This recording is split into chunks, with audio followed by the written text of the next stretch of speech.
Hi, Chris. Hi. How are you? Good, you. It's so funny being with you because it's like we know each other for so long. But we're going to talk about the duet / trio that you choreographed. Trio. Called Bodies to Jing. I find that so weird. B-O-Ds. Touch. I-ng. What was that? How did you figure that out?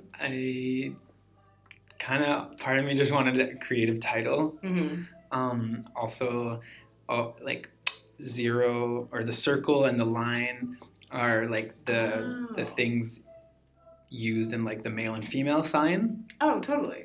Right.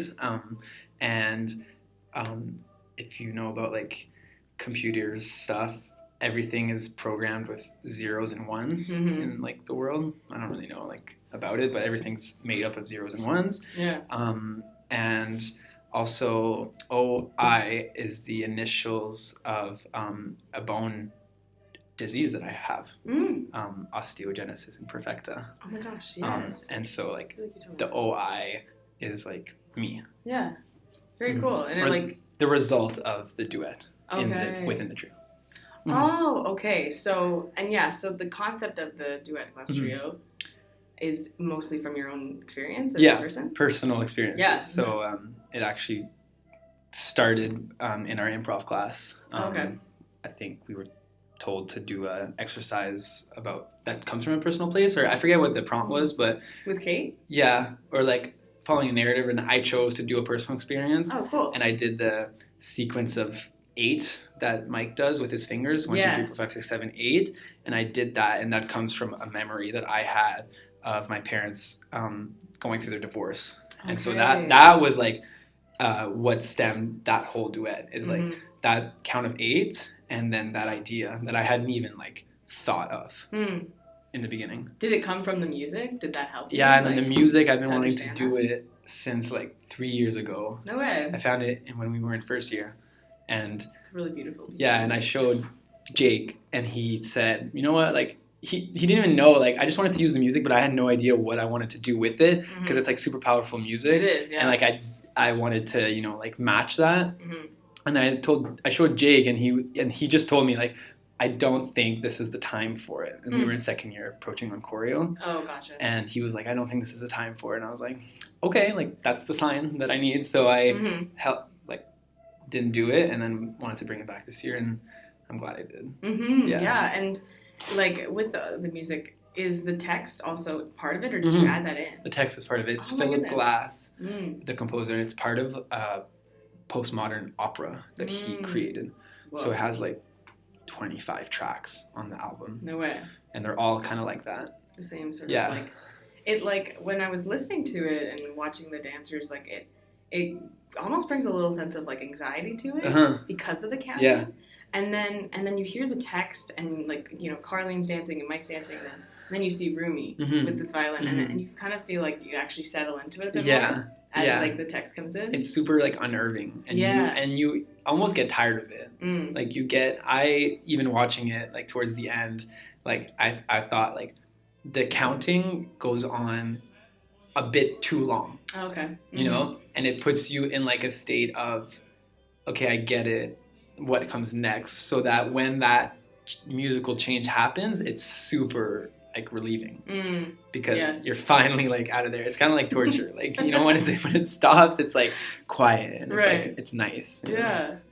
Interesting. I like that music change. Yeah. And as the music changes and the violin comes in, we see Rumi slowly lifting up his bow. What is the like inspiration for that? How did that come about? I don't know how it got into my head. Yeah. But I thought, I think I was just sitting there, and like I thought, I just see a guy dressed in a all black suit, super dimly lit in the back, holding a violin, and I just thought of that. It probably came from the violin that was in the music, and I just thought of that picture, and I didn't even give it a meaning. I just saw that like aesthetically, you know, I pictured it on like a big stage, like aesthetically from far it would look it would give it that extra like texture and layer. It would be nice too, yeah, if it was farther away. Yeah, exactly. And it would also be, it would go with the change of music, and then I was like, shit, I have to find a violin, which was a struggle. Yeah. And then I thought of him kind of slowly lifting his hand up onto playing the violin. But then he doesn't. Play the violin, and it kind of, and it goes with the words, impossible you say. Okay. And then that's where the track ends. And then with the lights and everything, he basically just touches the violin with the bow. That's really powerful. And like when I put that there, I didn't know what it meant. Mm-hmm. I just wanted that there, like visually and aesthetically. And then kind of like with the rest of my movement, like I didn't have a meaning going into it. I had like a theme that was driving me, but I didn't have, when I was choreographing the movements, I didn't have specific intentions for every single movement.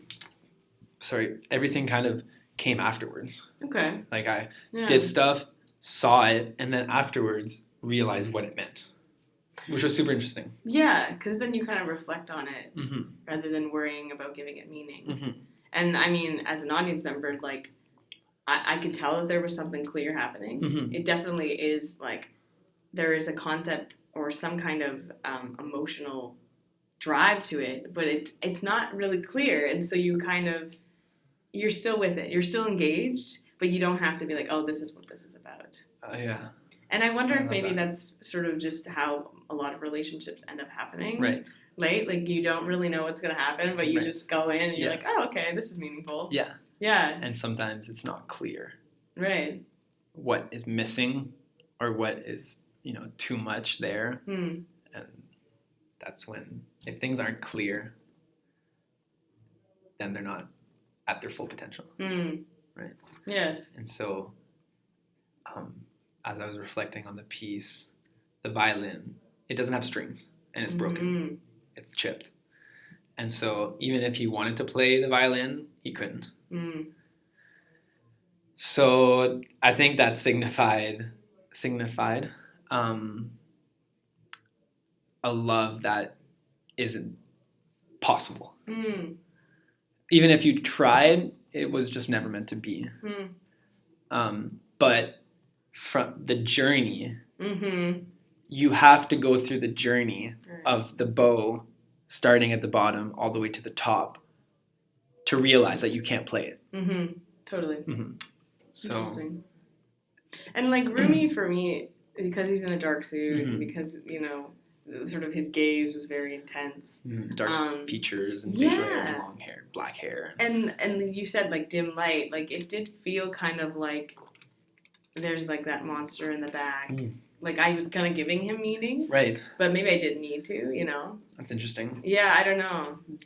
I just thought of this now. Like you said monster in the back. To me, I think like an omnipresent God, if you want. Someone who knows all. Yeah, because he's definitely not on the same level as Mike Carr. I think he's somewhere above. Yeah. So maybe he knows what those two are doing. Whoa. Or he's like carving their path through their stories. Cool. It's so fun to look back. It is. Like, and because especially since we're also in the show, we don't really get to take time for each piece. Yeah. Because it's kind of an overall show. Yeah. Like, there are different pieces and different like emotions that are in each piece, but overall, I think the show sort of is just on one line. Yeah. Sometimes. Yeah. Yeah, and I mean, would you want to remount it and put it in a different setting? Yeah, I don't know.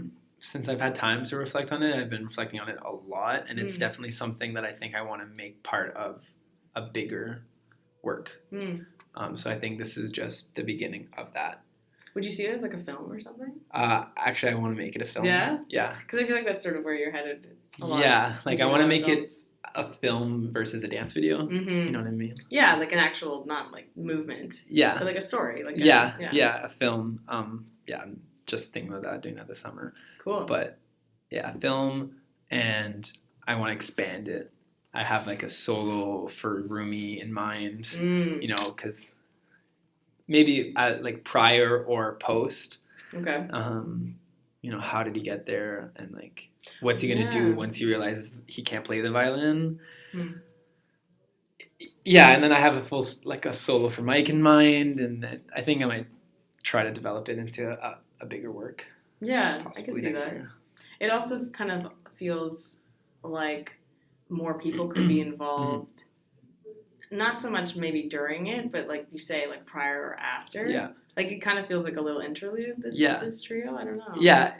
Yeah, interlude. I like that. Or I'm thinking prologue or interlude. But I had like, this is how I work. I have one image in my head right now. Like I want to extend this, but I have one image right now, and it's just like a clump, like a large group of people in the back in like the same lighting that Rumi was, and Mike would be doing a solo, and that I just have that visual image, and that's all I have right now. But that's kind of what like drives me to and that's to create somewhere to start. Exactly, right? Yeah. Like, and it can go wherever it can. I mean, next year we've got Springworks, which is like a longer length piece. Yeah. And I like, even for me, I've been personally thinking about like, what would I do with 10 minutes? Yeah. Like 5 minutes already felt like sometimes a little bit too long to fill. Yeah. And if you don't really have like, I mean, if you have an understanding, like a concept that you want to do, you've got this image, like you say, like, do you keep that image and let it expand, or do you have an image that is not really like set in place yet? Yeah.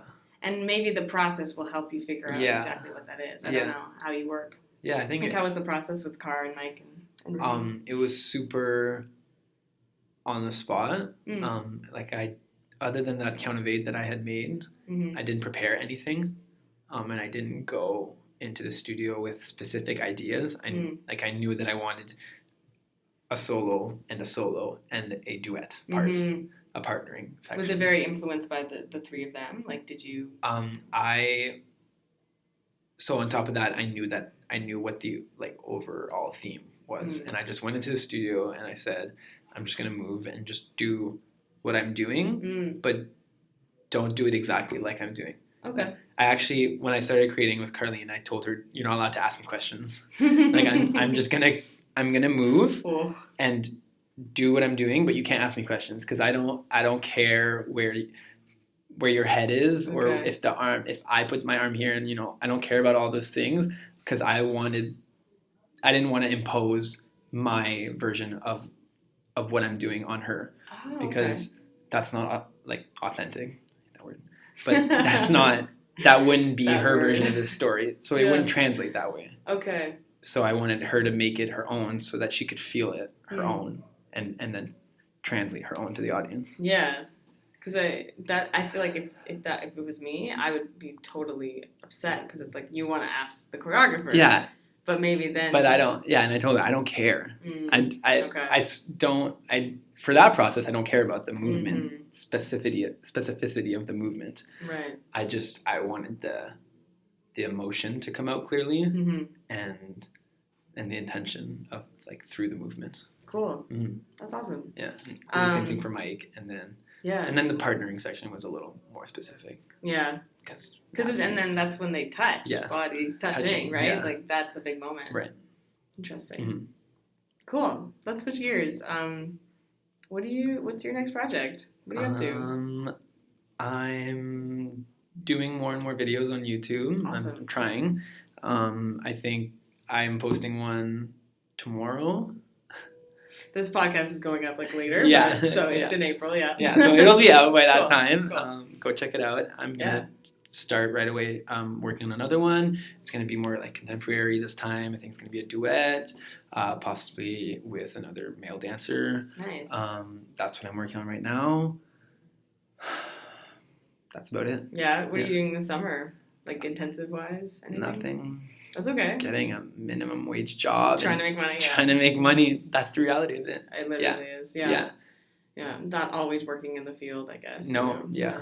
I feel that too. Mm-hmm. Actually, I have a goal because I feel like we've been stuck in this school place for a long time, and I've lost touch of quote unquote commercial dance. Cool. And I just did an audition this past weekend. I kind of got a reality check. Yeah. And it's great because now I want to be balanced in both. Totally. So I know what I need to work on. So maybe that'll be my goal this summer. Be more oriented towards that. Yeah, like you're headed towards like film as well, like dancing in film, not just making it. Yes. Cool. Yeah. I can see that. Yeah. In Toronto mostly? Yeah.